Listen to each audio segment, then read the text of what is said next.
Courage courage தான் எல்லாத்துக்குமே ஒரு பேஸ். கரேஜ் தான் எல்லாத்துக்குமே ஒரு பவர். அப்படிப்பட்ட அந்த பவர் எதிலிருந்து ஆரம்பிக்கிறது தெரியுமா? நம்மள அண்டர் எஸ்டிமேட் பண்ற நேரத்துல, நம்மள ஒரு ஏளனமா பார்க்கிற நேரத்துல, நம்ம யாருன்னு ப்ரூவ் பண்ணி காட்டணும்னு ஒண்ணு தோணும். நம்ம யாருன்னு காட்டணும்னு ஒரு உத்வேகம் ஒண்ணு வரும். அப்படி ப்ரூவ் பண்ற அந்த பாயிண்ட் எதுல இருந்து ஸ்டார்ட் ஆகுது தெரியுமா? எந்த விஷயத்துல நம்மள கிண்டலும் கேலியுமா பேசுறாங்களோ அதே விஷயத்தை வச்சு நம்ம அது ஒரு பாசிட்டிவா மாத்துறதுன்னு ஒண்ணு இருக்குல்ல, அதே விஷயத்தை வச்சு நம்ம அது ஒரு ஃபயரா மாத்துறதுன்னு ஒன்று இருக்குல்ல, அங்கிருந்து தான் அந்த பவரே ஸ்டார்ட் ஆகும். அப்படிப்பட்ட அந்த உண்மையான அந்த பவரை சொல்ற அந்த பாயிண்ட்ல இருந்து ஆரம்பிக்கலாமா? ஏ விஜய், வீட்டை விட்டு வெளியே வா. ஏ விஜய், பணியூர் விட்டு வெளியே வா அப்படின்னு சொல்றவங்களுக்கு என் வீடு எதுன்னு தெரியுமா? முதல்ல என் வீடு எங்க இருக்குனாவது தெரியுமா? என சீண்டி பார்க்கறதா நினைச்சு கிண்டலும் கேலியுமா பேசுறவங்களுக்கு நான் சொல்றேன், இந்த தமிழ்நாடு தமிழ்நாடுன்னு சொல்றாங்களே, அது மத்தவங்களுக்கு வேணா ஸ்டேட்டா இருக்கலாம். ஆனா என்ன பொறுத்த வரைக்கும் என் தாய் நாடான தமிழ்நாடு தான் என் வீடு.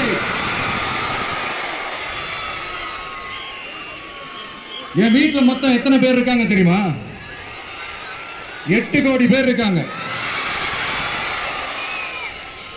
ஒட்டுமொத்த தமிழ்நாட்டு மக்களும் என் வீட்டு மக்கள், என் குடும்பம், என் உறவு, என் சொந்தம். எனக்கு எல்லாமும் கொடுத்த இந்த 8 கோடி சொந்தங்களுக்கு இனிமே எல்லாமுமா கூட நிக்க போறது இந்த விஜய் மட்டும்தான். தமிழ்நாட்டோட முதல் படை வீரனா, தமிழ்நாட்டோட முதல் பாதுகாவலனா அவங்க கூடவே நிக்கணும்ன்றதுதான் என்னுடைய குறிக்கோள். இன்னைக்கு இந்த விஜய், உங்க விஜய் உங்ககிட்ட ஓட்டு கேட்டு மட்டுமே வரல, உங்ககிட்ட நீதி கேட்டு வந்திருக்கிற. ஆக்சுவலா உங்களுக்காக நீதி கேட்கறதுக்காக தான் நான் அரசியலுக்கே வந்தேன். ஆனா இன்னைக்கு நான் உங்ககிட்ட நீதி கேட்கறதுக்காக வந்திருக்கேன். இந்த விஜய் என்னங்க தப்பு பண்ணா? தன்னை நேசிச்ச தன்னுடைய மக்களுக்காக அரசியலுக்கு வந்தா அது ஒரு தப்பா?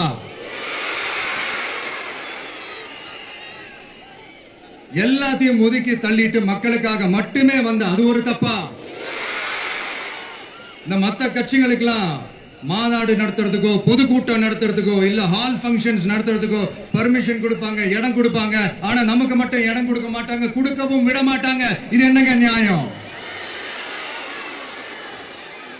நான் போய் மக்களை சந்திக்கிறதுக்கோ இல்ல மக்கள் வந்து என்ன சந்திக்கிறதுக்கோ ஒரு உரிய இடமோ இல்ல உரிய பாதுகாப்போ மத்த கட்சிகளுக்கு எல்லாம் கொடுப்பாங்க. ஆனா எனக்கு கொடுக்க மாட்டாங்க, கொடுக்கவும் விட மாட்டாங்க. இது என்னங்க நியாயம்? இந்த SOPs சொல்லுவாங்க, அதனுடைய ஃபுல் ஃபார்ம் வந்து ஸ்டாண்டர்ட் ஆபரேட்டிங் ப்ரொசீஜர். ஆனா எனக்கு மட்டும் அது ஸ்டாலின் சார் ஆபரேட்டிங் ப்ரொசீஜர். இது என்னங்க நியாயம்? இந்த விஜய் உண்மையானவன்றது உங்க எல்லாருக்குமே தெரியும். நமக்கு எதிராக சதி செய்யறது யாரு, நமக்கு எதிராக சூழ்ச்சி செய்யறது யாரு, நமக்கு எதிராக பழி போடுறது யாரு, யாரெல்லாம் ஒன்னா சேர்ந்து இதெல்லாம் செய்யறாங்கன்றது உங்க எல்லாருக்குமே நல்லா தெரியும். அதனால என்னோட சொந்தங்களாகிய உங்ககிட்ட வந்து நான் நீதி கேட்காம வேற யாருக்கிட்ட தான் போய் கேட்பேன்?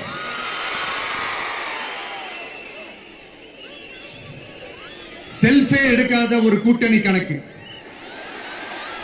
செல்ஃபே எடுக்காத ஒரு பழைய அரித்மெட்டிக் கணக்கு, இதெல்லாம் வேலைக்கே ஆகாது. ஆணித்தரமா அடிச்சு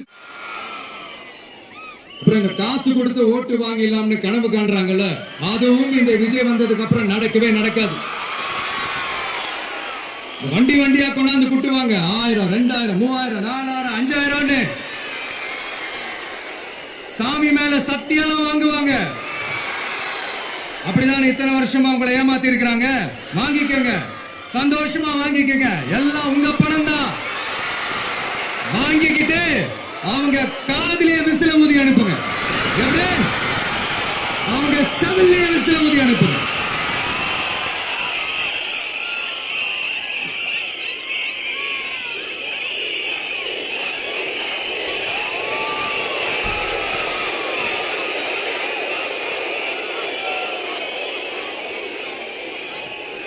அடுத்து நம்மளுடைய ஜென்சி அடுத்த இளம் தலைமுறையினருக்கும் நான் சொல்லணும்னு நினைக்கிறேன். இந்த பணத்தை கொடுத்து ஏமாத்தி ஓட்டு வாங்குற அந்த கலாச்சாரம் ஒழியணும். பணத்தை கொடுத்து ஏமாத்தினா ஏமாறுவீங்க. உங்களை தான் கேட்கிறேன், பணத்தை கொடுத்து ஏமாத்தினா ஏமாறுவீங்க?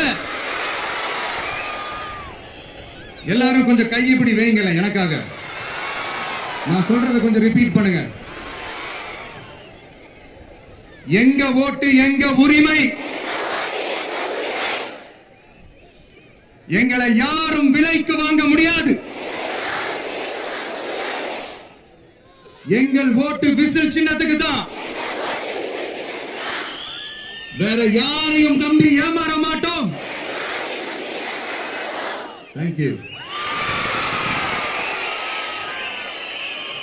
கேட்டுச்சா சார்? இனிமே நீங்க கொள்ளையடிச்சு வச்சிருக்கிற பணம் எல்லாம் வேஸ்டா போகுது, குப்பையில தான் தூக்கி போடணும். உங்களுடைய இந்த ஊழல் ஆட்சியும் மக்கள் குப்பையில தான் தூக்கி போட போறாங்க. அடுத்து ஒவ்வொரு வீட்டில் இருக்கிற என்னுடைய குட்டி நண்பா நண்பீஸுக்கும் ஒன்னு சொல்லணும்னு நினைக்கிறேன்.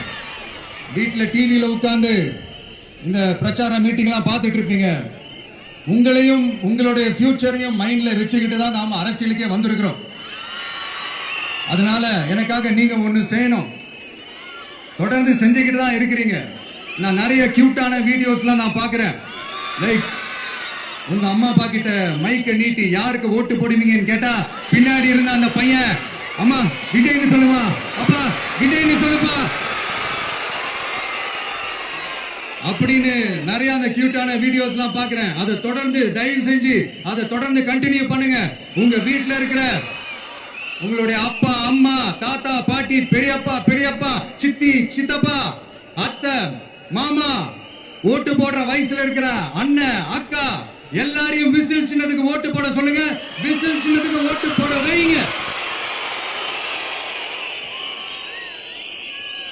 இந்த தேர்தல் நெருங்குற இந்த நேரத்துல பொலிட்டிக்கலா ஸ்பீக்கிங் டு த பாயிண்ட் ஒரே ஒரு விஷயம் நான் சொல்லணும். நாங்க அரசியலுக்கு வந்தது எந்த கட்சியும் ஒழிக்கிறதுக்கோ அழிக்கிறதுக்காகலாம் நாம அரசியலுக்கு வரல. யார் மேலேயும் தனிப்பட்ட ஒரு வன்மமோ இல்ல தனிப்பட்ட கோபமோ அப்படிலாம் யார் மேலேயும் கிடையாது. இந்த மத்தவங்க மாதிரி இந்த வெறுப்பு அரசியல் பண்றதுக்காகலாம் நாம அரசியலுக்கு வரல. அரசியல் ரீதியா நம்மளுடைய எதிரிகள் யாருன்னு டிக்ளேர் பண்ணிட்டு தேர்தலில் நின்று ஜெயிச்சு மக்களுக்காக எங்களுடைய நன்றி கடனை செலுத்துறதுக்காக தான் நாம அரசியலுக்கே வந்திருக்கோம். Just want to make this clear. அவங்களை கேள்வி கேட்கறதுக்கு முன்னாடி அவங்களோட இயலாமையை மறைக்கிறதுக்காக இந்த ஏ டீம் பி டீம் இதெல்லாம் கூட சேர்த்துக்கிட்டு ஒரே விஷயத்த சொல்லி அழுகுறாங்கல்ல. என்னன்னு சொல்லி அழுகுறாங்க? அனுபவம் இல்லாதவங்களால எப்படி ஆட்சி அதிகாரத்தை செய்ய முடியும் அப்படின்னு ஒரே விஷயத்த சொல்லி அழுகுறாங்கல்ல. அந்த அழுகைக்கு நாம ஒரு பதிலடி கொடுக்கணும்ல. மக்களே, நான் உங்களையே கேட்கிறேன், தெரியாம தான் கேட்கிறேன்.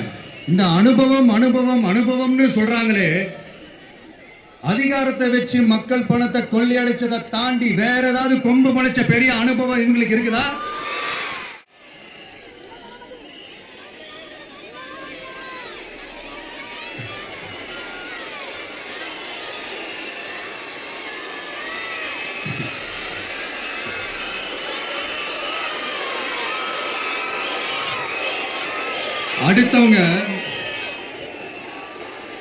அடுத்தவங்க ஆரம்பிச்ச அரசியல் கட்சியில அடுத்தவங்களுடைய அட்ரஸ்ல அரசியல்வாதிகளா இருந்துட்டு இருக்கிற இவங்க எல்லாருக்கும் ஒரு சவால்.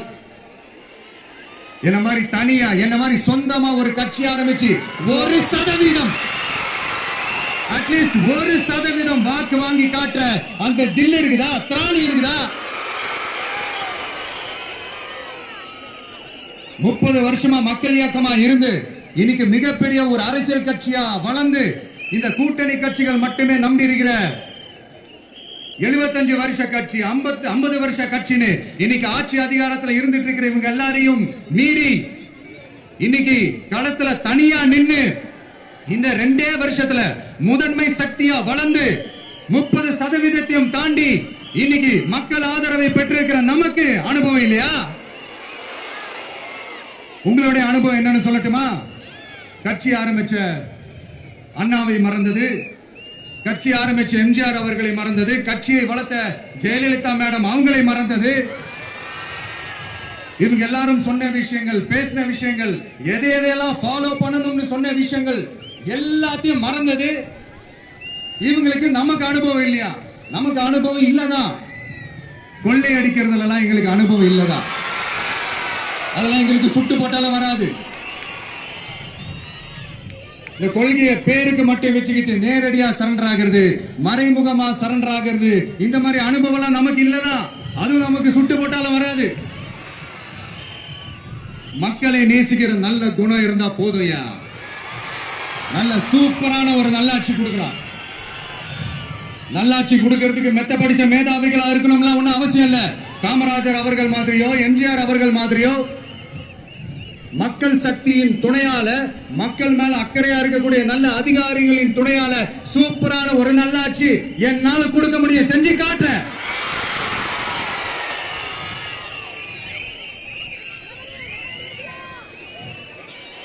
நாலரை வருஷம் ஆச்சு, 4.25 வருஷத்துக்கு மேல ஆகுது.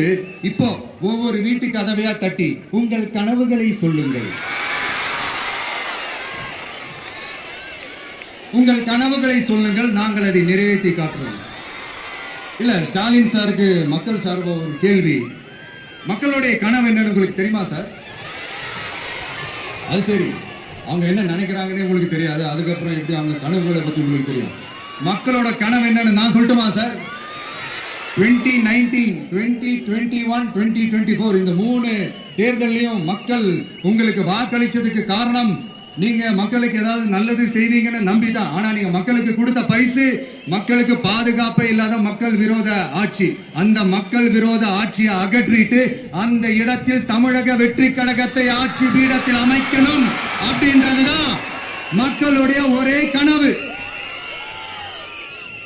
மக்கள் விரோத திமுக அரசை நிலைக்க கூடாது அப்படின்றதுதான் மக்களுடைய ஒரே கனவு.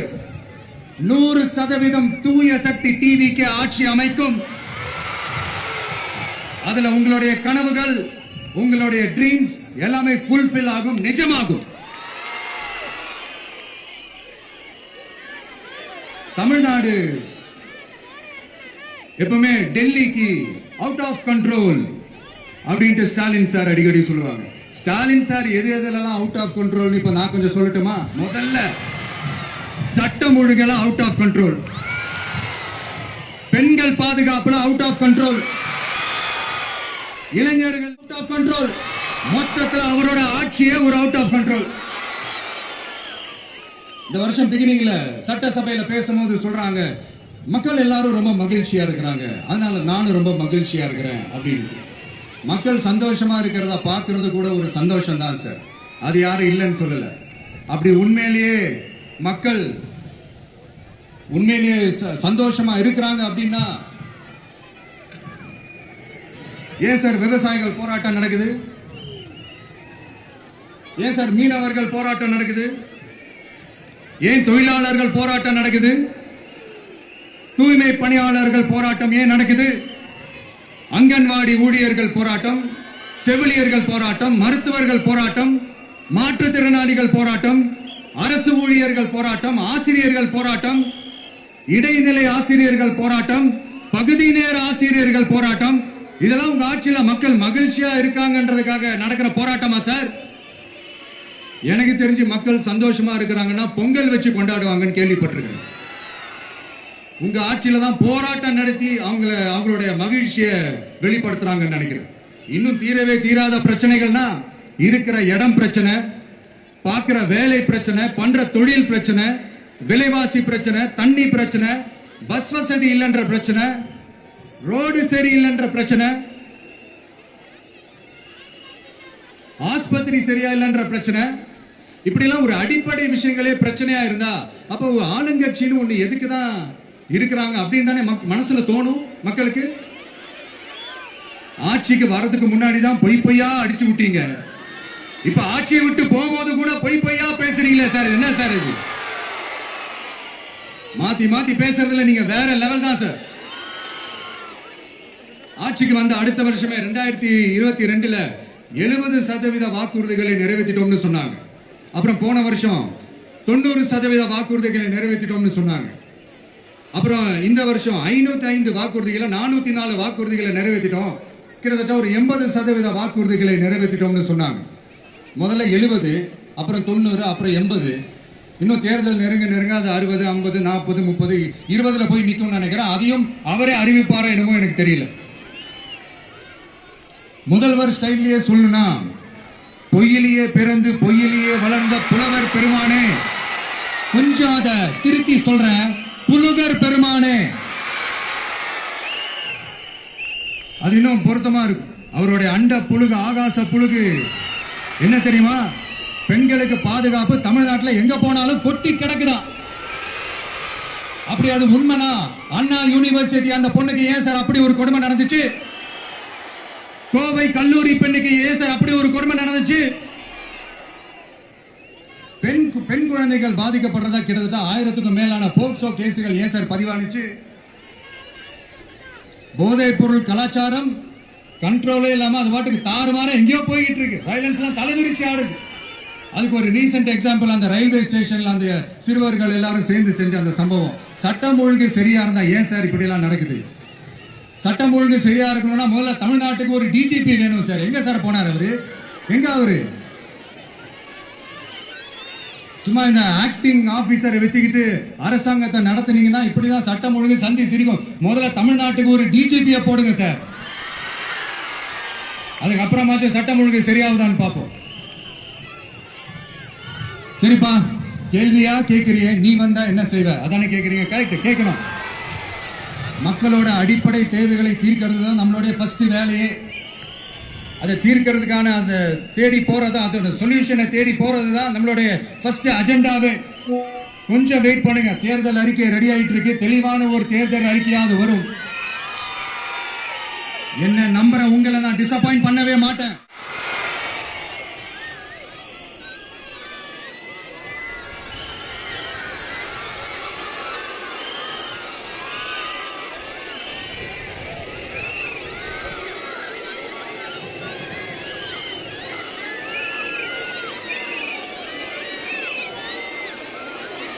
இந்த சும்மா ஆட்சிக்கு வரணும்ன்றதுக்காக இந்த நடைமுறைக்கு சாத்தியமே இல்லாத இந்த மாதிரி விஷயங்கள் எல்லாம், வாக்குறுதிகளை நான் என்னைக்குமே கொடுக்கவே மாட்டேன்.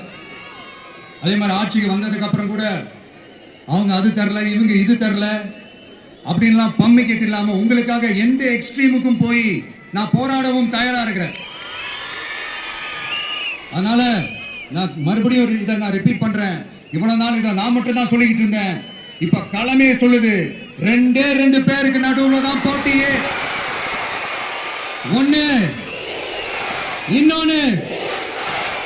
ஒன்னு தூய சக்தி டிவிக்கு, இன்னொன்னு தீய சக்தி டிஎம்கே.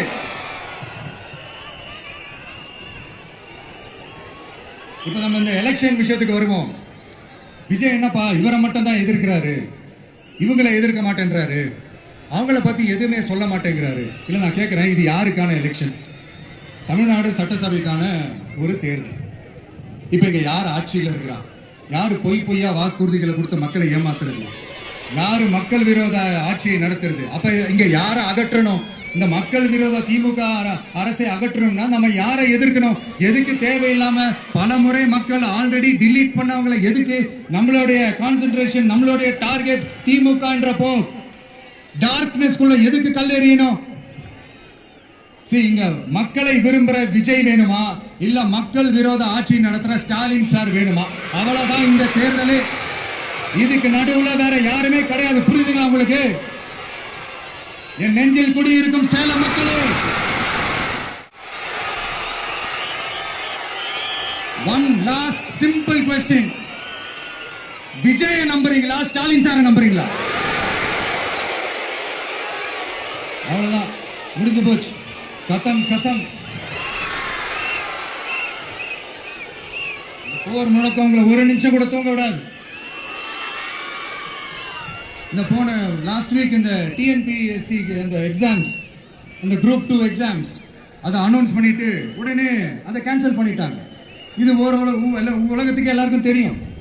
கேன்சல் பண்ணிட்டு ரொம்ப சிம்பிளா டெக்னாலஜி ஏதோ சம் ஃபால்ட், டெக்னிக்கல் ஃபால்ட் அப்படின்னு சொல்லி அதை கடந்து போயிட்டாங்க. இத்தனை வருஷமா ராத்திரி பகலமா கஷ்டப்பட்டு படிச்சு எப்படியாவது நமக்கு அந்த வேலை கிடைக்காதான்னு அந்த எக்ஸாம்ஸை ஃபேஸ் பண்ண வந்த நம்மளுடைய தம்பி தங்கைகள் எவ்வளவு ஒரு மன உளைச்சலுக்கு ஆளாயிருப்பாங்க. அது யாராவது யோசிச்சு பாத்தீங்களா? ஒரு எக்ஸாம்ஸ் ஒழுங்கா நடத்த தெரியல, இதுல உலக நாடுகளோட போட்டி போடுறாங்களாம். நம்மளுடைய தம்பி தங்கைகள் நம்ம அம்மா அப்பா கிட்ட சொல்லுங்க, யாரும் தைரியம், எல்லாரும் தைரியமா இருங்க. வரப்போறது உங்க ஆட்சி, நம்ம ஆட்சி.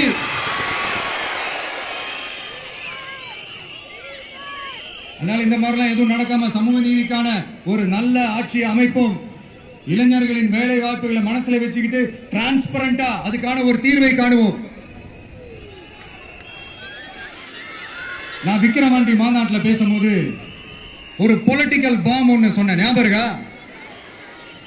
ஆட்சியிலையும் பங்கு அதிகாரத்திலையும் பங்குன்னு ஒன்னு சொன்னேன். இப்போ அந்த பொலிட்டிக்கல் பாம் எல்லா கூட்டணியிலையும் வெடிச்சுக்கிட்டு இருக்கு, தாறுமாற வெடிச்சுக்கிட்டு இருக்கு. ஸ்டாலின் சார்லாம் பதறாரு, ஆட்சி அதிகாரத்தில் பங்கெல்லாம் தமிழ்நாட்டில் ஒத்து வராது அப்படின்னு சொல்றாரு.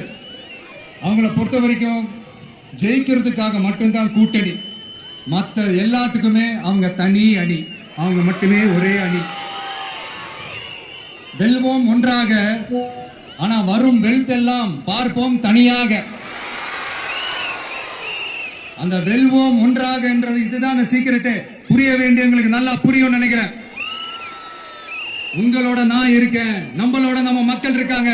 இதுக்கு மேல என்ன வேணும்? கான்பிடென்டா இருங்க, நல்லதே நடக்கும், வெற்றி நிச்சயம்.